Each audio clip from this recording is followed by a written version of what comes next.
right, folks, buckle up, because today we're diving into a jaw-dropping showdown you're not going to want to miss.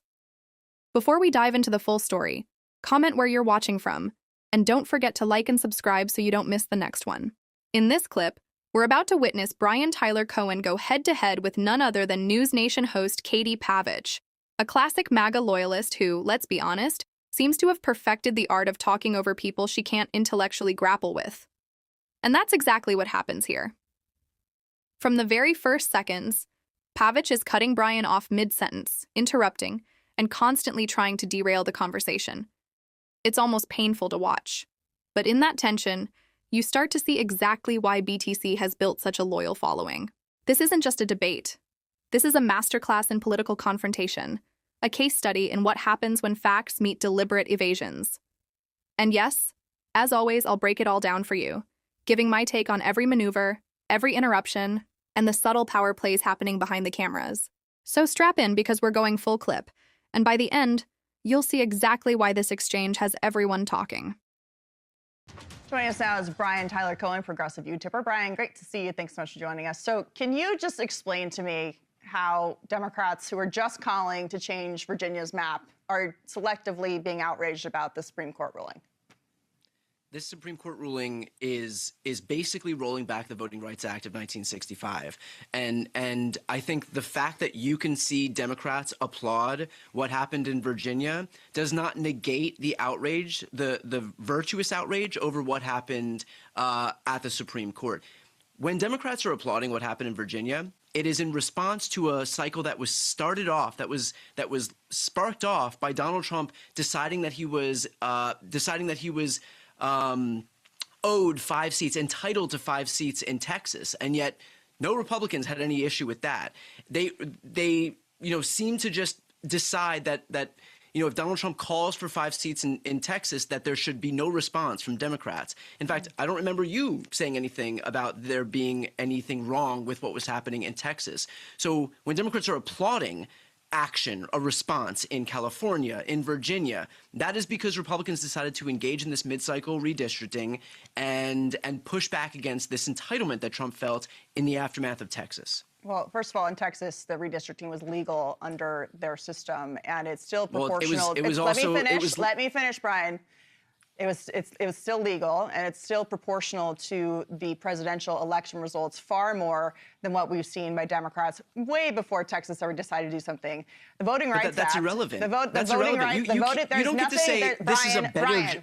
Brian, there's nothing in the Voting Rights Act that says you can draw districts based on race, which is exactly what Democrats have been doing in order to maintain political power in Washington. I want to go back to these maps because you say Texas started it. Well, New England, there are 0 seats for Republican representation on Capitol Hill, despite 40% of voters in New England voting for President Trump in the last presidential election.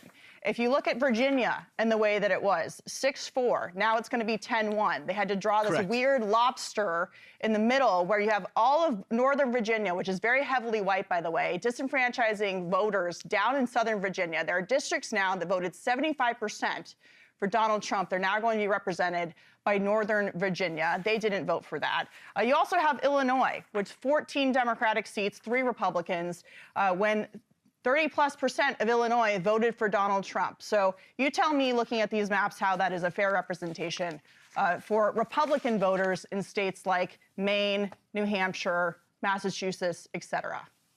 Right, and we can play the same game in South Carolina, in Alabama, in Louisiana, in Georgia, in Florida, in Texas. You conspicuously left all of those out, but that really raises the question here that because gerrymandering is happening everywhere, shouldn't Republicans support a nationwide ban on gerrymandering? And yet when that was put forward in 2020, yes. The most gerrymandered seats in America are not from Republicans, as we just showed on the maps. I want to ask you this question. Take a look at, wait, hold on. Let me respond to what you just said. First of all, take a look at Dan Crenshaw's previous district and then tell me that gerrymandering doesn't exist in these Republican states. But second of all, every single Republican voted against the 2021 Freedom to Vote Act. Every single Democrat voted in favor of it. That would have banned partisan gerrymandering nationwide. Republicans right now have full control of government. We all House, know Senate, that the language White of House. that There benefited are no Democrats Republicans putting forward legislation. legislation, excuse me, let me just finish what I'm just saying. There's no legislation being put forward to ban gerrymandering nationwide. So you can, if you think it's such a scourge that you can point to New England and say that there are no Republican representatives, Republicans have the power right now to fix it, but they don't because they know that they benefit from it. And Democrats are the ones who've been doing this Democrats don't have control of government right now. Republicans do. I want to ask you this.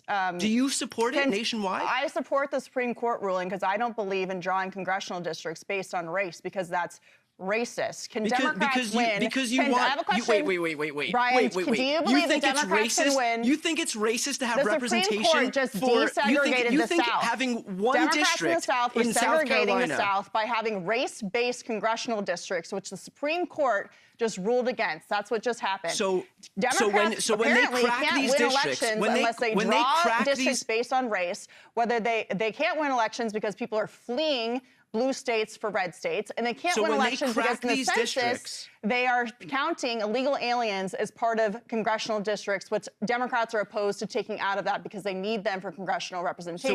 So when they crack these districts, when they crack these districts, and black voters in South Carolina, they can still vote Tennessee, wherever they want. You just don't draw the lines based on race, which is racist. They're desegregating the South. You're being purposefully obtuse, and your viewers can see that. You're being purposely obtuse. Because they know exactly what it means when you crack a district from a jurisdiction where there are overwhelmingly black or brown voters, and now all of a sudden those districts are cracked into 3 other districts so that their voting power is diluted. This is exactly the impetus. I know that George Wallace and Joe Biden were against desegregation This was exactly and the integration, impetus for the Voting but Rights Act of Republicans are not for 1965. that, and neither is the This Supreme was Court. exactly the impetus for the Voting Rights Act of 1965. Brian Tyler Cohen, thank you. Talk to you soon. And here's the thing. Once again, we see Katie Pavlich in full, purposefully obtuse mode. Brian Tyler Cohen lays out the facts, breaks down decades of legal and historical context, and what does she do? She pretends she doesn't understand. She acts like the Supreme Court's ruling was somehow a neutral, benevolent act, when in reality it's dismantling protections that were carefully built over 60 years to prevent exactly what she and her allies are defending. It's almost impressive, in a frustrating way, how deliberately she sidesteps the point. This isn't just about a single interview. It's emblematic of a bigger problem. Look at the actions of this administration and the broader MAGA movement. Years of policy and messaging designed to undercut minority communities, to erase uncomfortable truths from history, to rewrite narratives around race and representation. From removing critical discussions of Black history from schools to pushing policies that ignore systemic inequities, the agenda is consistent. And Pavlich? She's just the mouthpiece, the spokesperson repeating the talking points while sidestepping accountability. Now watch what happens when BTC comes on her show. Every time she hits the brakes, cuts him off, talks over him, or ends the conversation abruptly. Why? Because he knows the history, he knows the law, and she can't spin her way out without exposing the contradictions. Everyone watching can see it. When you confront the facts, the defensive reflex kicks in. And let's be real. This is why the contrast between Republicans and Democrats on redistricting couldn't be clearer. Recent redistricting efforts in states like Florida and Texas were initiated unilaterally, without letting the voters weigh in. Meanwhile, Democratic-led efforts, when they happen, actually go through public input and even referendums. That's the difference between respecting democratic principles and exploiting legal authority for political gain.